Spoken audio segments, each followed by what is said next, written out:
ہم گھر میں آیا رکھ لیتے ہیں تنخواہ پہ. بلکہ میں یہاں تک بھی کہتا ہوں کہ وہ بیبی کیئر جو کیا اس کو کہتے ہیں ڈے کیئر, میں اس کا قائل نہیں ہوں, لیکن نہ پیدا کرنے سے بہتر ہے کہ وہاں ان سے پلوا لو پیسے دے کے. نسل ہو ہی نہیں, اس سے بہتر ہے کہ چلو پیدا ہوئی اور آپ نے ڈے کیئر میں رکھوا لیا, ان کو تنخواہ دے کے بھائی تم ہمارے بچے کو پالو, جب سمجھدار ہو جائے تو پھر ہمارے حوالے کر دینا. تو ہوتا تھا یہ عربوں میں ایسا ہوتا تھا. تو بہت سارے حل نکل سکتے ہیں. جن کو اللہ نے خوب مال و دولت دیا ہے ان کے بھی 2-2 3-3. میں کہتا ہوں تم جو مرو گے تمہاری جائیداد تو گورنمنٹ کھائے گی. انسان چاہتا ہے کہ تبھی شریعت نے اولاد کا حصہ زیادہ رکھا ہے. انسان چاہتا ہے میرا سارا مال کون کھائے, میری اولاد کھائے. اور بچے خوش بھی ہوتے ہیں ہمارے باپ نے ہمارے لیے اتنا چھوڑا. تو مالدار لوگ, ارب پتی لوگ, ایسے لوگ میرے پاس آتے ہیں 3-3 کروڑ روپے ماہانہ. ایک صاحب آئے, ایک یعنی میں اس لیے نہیں بتا رہا کہ گورنمنٹ نے پیچھے پڑ جائے, کتنی آمدن تھی ان کی, ٹیکس بھی دیتے ہیں وہ, کروڑوں روپے ارننگ ہے. ایسا تاجر ہے, بچے 2 ہیں 10 سال میں. تو یار یہ کروڑوں روپے ہیں, 2 بچے 3 بچے, تمہیں کیا مسئلہ ہے بھائی؟ کہہ رہے بیگم ہی نہیں مانتی. میں نے کہا بیگم سے بولو بیگم بچے پیدا کر دو, میں پلوا لوں گا تنخواہ پہ کسی کو آیا رکھ کے. سمجھ آئی بات؟ تمہاری صحت اچھی, وہ بیگم کو یہ وسوسہ ڈال دیا نا کہ صحت خراب ہوگی. اس کو بتاؤ بھائی تمہاری بھی فٹنس ہے, اور تمہیں عورت اپنے بچے کو دیکھ کر جتنا اس کی بانچیں کھلتی ہیں, اس کے جو خون بڑھتا ہے نا, کسی چیز کو دیکھ کر ایسا خون نہیں. کہہ پیدا ہوتا ہے تو کیسا چومتی رہتی ہیں اس کو, ہائے میرا منا, ہائے میرا چاند, ہائے میرا. تو یہ اس سے بڑھ کر تو تمہارے لیے کوئی نعمت ہے ہی نہیں. لیکن یہی ہے کہ وہ آگے ایک برطانوی رپورٹ ہے. اچھا یہ ڈاکٹر دوبارہ ان کے میں جملہ مکمل کر لوں. کہتے ہیں کہ اگر عورت کو اپنے اس جسمانی اور ذہنی نظام کا یہ فطری تقاضا پورا کرنے سے روک دیا جائے, یعنی اس کی نفسیات بھی اسی سے خوش ہوتی ہے اور باڈی بھی اسی سے فٹ رہتی ہے, تو اگر یہ اس کے برخلاف چلا جائے تو وہ شکستگی اور عزم حلال کا شکار ہوگی.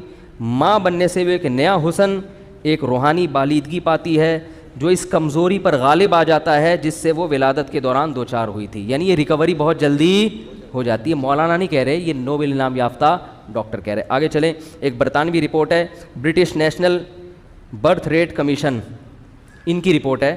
یہ کہتے ہیں کہ مانع حمل کے وسائل کے استعمال سے مردوں کے جسمانی نظام میں برہمی پیدا ہو سکتی ہے. حمل روکنے کی تدبیر عورت اختیار کر رہی ہے, عورت کے ساتھ نقصان کس کو ہوگا؟ مرد کو بھی نقصان ہوتا ہے اس کا. عارضی طور پر ان میں سیکچول ویکنس بھی پیدا ہو سکتی ہے. مجموعی حیثیت سے یہ کہا جا سکتا ہے کہ ان وسائل کا کوئی زیادہ برا اثر مرد کی صحت پہ نہیں پڑتا, مگر اس بات کا ہمیشہ خطرہ رہتا ہے کہ مانع حمل تدبیر اختیار کرنے سے جب مرد کو اپنی اس کی جو ڈیزائرز ہیں پوری طرح سے پوری نہیں ہوں گی, جو ازل کا طریقہ ہے نا کانڈوم وغیرہ کا طریقہ, مجھے شرم آ رہی ہے یہ باتیں کرتے ہوئے, لیکن بہرحال مجبوراً کرنی پڑ رہی ہے کیونکہ اب گورنمنٹ اس پہ اشتہار بھی چلائے گی. یہ بیہودہ اشتہارات بھی یعنی چلا سکتی ہے گورنمنٹ, تو مجبوراً بڑی مصیبت سے بچنے کے لیے چھوٹی مصیبت کو اختیار کیا جاتا ہے. لوگ یہ سمجھتے ہیں کہ یہ طریقہ تو نقصان دہ ہے ہی نہیں, ایسا نہیں ہے, ایسا نہیں ہے. کبھی کبھار تو ٹھیک ہے, لیکن جب 3 بچوں کے بعد آپ نے حمل روکنا ہے تو 5 سال آپ کو یہ طریقہ اختیار کرنا پڑے گا, جو کہ نیچرل. ایک مثال بڑی بیہودہ ہے لیکن دینی پڑ رہی ہے. آپ اپنی زبان پہ کوئی شاپر رکھو اور پھر آپ کوئی چیز کھانا شروع کر دو, یہ نیچرل ہوگا؟ زبان سے جب ہم کوئی بھی چیز رکھتے ہیں نا تو فوراً ایک زبان لعاب خارج کرنا شروع کرتی ہے جو اس چیز کو ہضم, یعنی قدرت نے پوری ایک اس حساب سے ڈیزائن کیا ہے. تو ایک دفعہ آپ نے شاپر رکھ کے روٹی کھا لی, 2 دفعہ کھا لی, 3 دفعہ کھا لی, 20 دفعہ کھاؤ گے تو معدہ کیا کر دے گا؟ ہضم کرنا چھوڑ دے گا, نقصان ہونا شروع ہو جائے گا. تو وہ طریقہ جو سب سے زیادہ کم نقصان دہ سمجھا جاتا ہے وہ بھی کم نقصان دہ نہیں ہے, وہ بھی کم نقصان دہ نہیں ہے. آگے کہتے ہیں کہ اس کی عائلی مسرتیں غائب ہو جائیں گی, یعنی مرد کو جب, عورت کو بھی اس سے نقصان ہوگا, اس کی بھی تسکین نہیں ہوگی, مرد کی بھی تسکین نہیں ہوتی. اس سے کیا ہوگا؟ میاں بیوی میں جھگڑے, حالانکہ پتہ نہیں ہوتا ہم کیوں چڑچڑے ہو رہے ہیں, مگر چڑچڑے ہونا شروع ہو جاتے ہیں. آگے لکھا ہے کہ اس کا نقصان یہ ہوگا کہ مرد کی توجہ پھر بازاری عورتوں کی طرف مائل ہونا شروع ہو جائے گی. تو یہ نقصانات ہیں. آگے یہ کہہ رہے ہیں کہ منع حمل تدبیر کا نتیجہ یہ ہوتا ہے کہ عورت کے اعصابی نظام میں خلل پیدا ہوتا ہے, اس میں بد مزاجی اور چڑچڑاپن پیدا ہوتا ہے. جو خواتین حمل روکنے کی دوائیں استعمال کرتی ہیں ان کی طبیعت میں چڑچڑاپن پیدا ہو جاتا ہے. آگے ان کے شوہر کے ساتھ تعلقات خراب ہوتے ہیں, ان کو پتہ نہیں ہوتا کیوں لڑائیاں ہو رہی ہیں, لیکن وہ اندر طور پر کیا ہوتی ہیں, ڈسٹرب ہو رہی ہوتی ہیں. کہہ رہے ہیں یہ زیادہ تر ان گھریلو ان شادی شدہ جوڑوں میں ہوتا ہے جو کانڈوم کا استعمال کرتے ہیں. معذرت کے ساتھ مجھے اچھا نہیں لگ رہا یہ الفاظ زبان سے نکالنا, مجھے بھی حیا آ رہی ہے, لیکن اگر میں اتنی وضاحت سے بیان نہ کروں تو شاید میں سمجھتا ہوں کہ میں اس موضوع کا حق ادا نہیں کروں گا, کیونکہ لوگ یہ بات بھی اٹھا رہے ہیں کہ بھائی اس میں کوئی نقصان نہیں, اس میں بھی بہت زیادہ, کبھی کبھار تو ٹھیک ہے, لیکن مسلسل استعمال اس کا کیا ہے. اور وہ ڈاکٹر یہ کہہ رہا ہے, یہ برٹش برطانوی رپورٹ یہ کہہ رہی ہے کہ اس سے میاں بیوی کے تعلقات, بولو بھائی, خراب ہو جاتے. ان کو پتہ نہیں ہوتا کہ ہم کیوں لڑ رہے ہیں. ہر جو بیماری ہے نا اس کی وجہ انسان کو معلوم ہونا ضروری نہیں ہے, یہ بھی ہے. اب اس کے بھی گورنمنٹ ایڈورٹائز چلانا شروع کرے گی.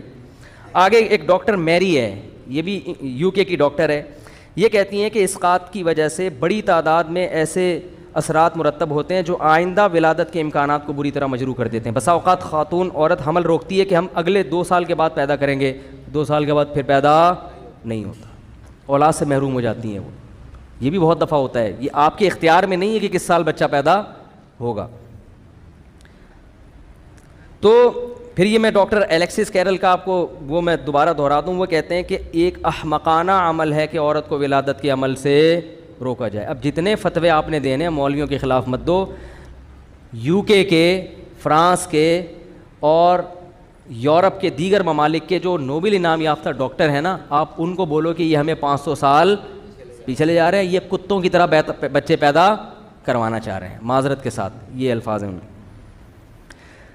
آگے ایک ڈاکٹر کی رپورٹ ہے کہ ضبط ولادت کی گولیاں خطرناک نتائج کے حامل ہیں. ان کے استعمال سے سر چکرانا اور دیگر اعصابی تکلیف ہی نہیں بلکہ کینسر جیسے موذی مرض کا یہ سبب ہے. بات آ رہی ہے سمجھ میں؟ یہ تو میں نے مختصر سے ڈاکٹروں کے حوالے نہیں, کچھ معتبر حکیموں کے بھی حوالے دے دوں. حکیموں کو آپ ہلکا مت سمجھو, صحیح حکیم ہوتے ہیں نا. عطائی آج کل تو مارکیٹ میں 2 نمبر زیادہ چل رہے ہیں. میں نے خود دیکھا ہے کہ بعض مریض ایسے تھے جو ڈاکٹروں, آغا خان ہاسپٹل نے جواب دے دیا, حکیموں کی دوا کھا کے ان کو ایسے ایسے فنٹر حکیم پاکستان میں پڑے ہوئے ہیں, انڈیا پاکستان میں. تو یہ جو کہتے ہیں نا حکیم سارے 2 نمبر ہوتے ہیں, ایسا نہیں ہوتا. لیکن میں ان حکیموں کے نام نہیں بتاؤں گا کیونکہ میں ان کی پبلسٹی کے لیے یہاں نہیں بیٹھا. ایک حکیم تھے جن کو آغا خان ہاسپٹل نے کینسر کے مریض کو جو ہے نا لا علاج قرار دے دیا تھا. پنجاب میں ایک حکیم تھے, انہوں نے اس کا علاج کر کے دکھایا الحمدللہ. میں ایسے حکیم سے ملا ہوں, ایسے مریض سے ملا ہوں جس کو آغا خان ہاسپٹل نے مسترد کر دیا کہ ٹھیک نہیں ہو سکتا, اور بلوچستان میں ایک پسماندہ علاقے میں ایک حکیم تھا, انہوں نے اس کا علاج کر دیا. تو پھر بھی بتا دوں, حکیم کے پاس جانے سے پہلے 100 دفعہ قل اللہ احد پڑھ لیں, کیونکہ حکیموں کا کوئی بھروسہ نہیں ہوتا, کچھ بھی لگا سکتا ہے وہ. صحیح حکیم کو تلاش کرنا بڑا مشکل کام ہے, ہوتے ہیں بہرحال.